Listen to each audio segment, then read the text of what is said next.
Cette approbation est intervenue après la présentation de ce projet de budget par l'honorable Kafou Kabonda Frédéric, rapporteur adjoint, faisant l'intérim de son collègue de la questure empêché devant l'Assemblée provinciale à l'issue d'un débat des mises au point ce vendredi 28 novembre 2025 dans la salle des plénières de l'organe délibérant provincial sous la présidence du Dr Cyril Kimpawel. Présenté comme la boussole de l'action de l'Assemblée provinciale du Tanganyika, ce projet de budget fixe le cadre de programmation et d'exécution des dépenses que l'organe délibérant provincial entend mettre en œuvre en 2026 et il s'élève à plus de 24 milliards de francs congolais. Ce budget connaît un taux de croissement de 5,37% comparativement à celui de l'an 2025. Le projet du budget s'élève à 24 milliards 809 518 112 francs congolais 25 centimes, soit un taux de croissance de 5,37 comparativement au budget de l'exercice 2025. La couverture des charges globales pour l'exercice 2026 se présente de la manière suivante. Dette intérieure, 2 milliards 397 685 336 francs congolais, soit 9,70%.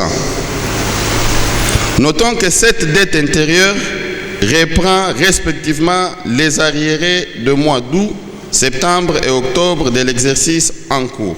Tenant à tout prix à être fixé sur certaines zones d'ombre, quelques députés provinciaux ont adressé différentes préoccupations comme suite. Construction édifice qui s'élève à 308 70 550 francs congolais, soit 1,24%.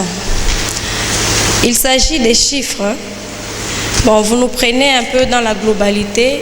Je n'ai pas compris. Si vous pouvez essayer de nous expliquer en détail. Je prends juste un exemple aussi. Pour que nous puissions avoir un peu de lumière, si on peut faire un parallélisme, l'économie est bonne. Nous aimerions, par exemple, comme mon prédécesseur, honorable Adolphine, a directement ciblé la page 9, parlant de construction d'édifices, il y a aussi équipement et autres. Est-ce qu'on peut nous aider à nous référer par rapport au budget qui nous a été présenté? Mais on n'a pas aussi parlé de l'irrégularité de la dotation provinciale. Mais je me demande, avec seulement ce contexte ici, qu'est-ce qui a milité pour que nous puissions avoir cette amélioration? Parce qu'apparemment, le budget a augmenté à 5%, je pense. En réponse à ces préoccupations, le rapporteur adjoint, y compris le président de l'Assemblée provinciale du Tanganyika, Dr Cyril Kimpawel, ont éclairé la lanterne de leurs collègues qui ont voulu savoir sur les dépenses liées à la construction de l'édifice à l'Assemblée provinciale du Tanganyika, les irrégularités de la dotation du niveau provincial, l'amélioration de ce budget de 5%, ainsi qu'aux préoccupations soulevées par les assistants parlementaires qui ont émis le vœu de voir leurs primes revues à la hausse en ce terme. Pour la question de l'honorable Adolphine, vous allez vous référer sur deux pages.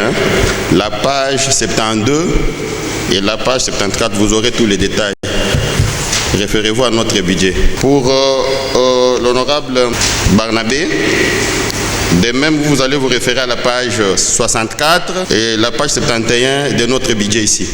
Donc les comptables qui sont ici n'ont pas de bâtiments qui répondent aux normes de gestion des finances publiques. Normalement, le coffre-fort ne doit pas être chez les questeurs, ça doit être dans un bureau sécurisé de la comptabilité parce que les comptables publics sont des agents publics. J'ai déjà eu une session, je crois, au début de l'année avec les assistants et tout le personnel. On a expliqué un peu d'où nous venons. Les assistants de cette législature sont les mieux traités de tous les assistants depuis les débuts de la province. J'avais lu la lettre des assistants, ils ont souhaité et émis le vœu que leur traitement représente 10% du traitement des députés. Chers assistants, chers collègues députés, l'Assemblée provinciale ne produit pas l'argent. Au finish, Le budget de l'Assemblée provinciale du Tanganyika a été adopté et voté à l'unanimité par l'ensemble de la représentation provinciale et le document ainsi confectionné sera transmis au gouvernement provincial pour son intégration dans le budget de la province pour l'exercice 2026.